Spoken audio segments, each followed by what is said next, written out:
जारिमिनारि बावखुंग्रि फोरबो गाबोननिफ्राय जागायगोन। 13थि बावखुंग्रि फोरबोआ गाबोननिफ्राय जागायगोन। बीटीसी दावबाय बिफाननि दैदेननायाव गाबोन अदेबानि 12 आरो 13 आरो 14 खालाराव सानथामनि हाबाफारिजों खुंगोन 13थि बावखुंग्रि फोरबोखौ।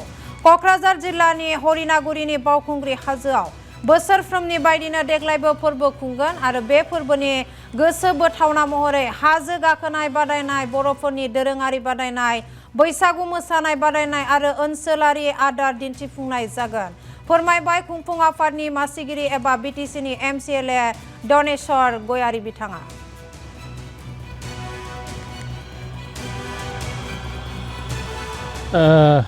देग्लाय जोङो बावखुंग्रि फेस्टिभेलखौ जिहेतु 2013 सननिफ्राय खालामदोंमोन आरो बे खालामनायनि मेन सल'बाथायाव जों मोनथिनो मोन्दों बावखुंग्रि माने गावखौ राजखुंग्रिया बावनाय, हाजो गोजौआव अन्थाइ थाफायाव गावखौनो बावनाय, बे बावनायखौ फोजाखांनो थाखाय जोंनि बर' जाथि आरो बिभिन्न जाथिया बावहाय राजखुंग्रिखौ मोनफिननो थाखाय बयबो हाजो गाखोयो आरो दल दामै दामै मोसायै मोसायै राजखुंग्रिखौ फोजाखांनो, बावखुंग्रि राजखुंग्रिखौ फोजाखांनो बयबो रंजायो। संक्रान्ति दिना बेवहाय लोब लोब मानसिफोरा बावहाय नेचारेलि गोदोनिफ्रायनो फैयो। जिहेतु बावखुंग्रि जिहेतु दावखा राजा होननाय दंमोन, बेनि फिसालाजों हाबा जानो गोनांमोन आरो हाबा जानो गोनाङाव दुर्भाग्य जनक गुबुन मानसिजों मोजां मोनलायलायनाय राजखुंग्रिया गावखौनो माने जेबो हेंथा होआलानो गावखौनो बावो आरो बे बावनानै थैनायखौ गावखौनो बावनायखौनो बावखुंग्रि होननानै जों मिथिनो मोनो आरो बे अन्थाइ थाफायाव बयबो गोजौआव थानानै बयबो बावो आरो राजखुंग्रिखौ मोनफिननो थाखाय बयबो हास्थायो। बे गोदो गोदायनिफ्रायनो सोलिबोगासिनो। बे गोदो गोदाय जों जन्म जानायनि आवगायनो गोदो जों उन्दैनिफ्रायनो नुदों आरो गोदो गोदायनिफ्रायनो जों नुबाय थादों।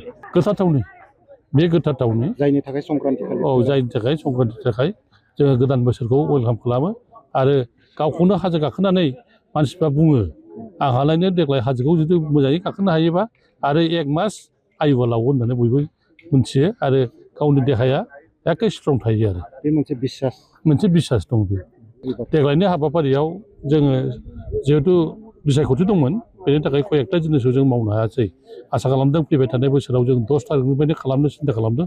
जिहेतु सानथामनि थाखाय जों खालामदों, बे सानथामाव जोंहा गिला गेलेनाय, खमलायनाय, दंफां बुखुनाय आरो बैसागु मोसानायनि थाखाय जोङो बयखौबो ज' जानो थिनदों आरो माखासे जोंनि जानाय लोंनाय इन्डिजिनियास फुड बेखौ जोङो बयखौबो खालामनो थाखाय थिनदों।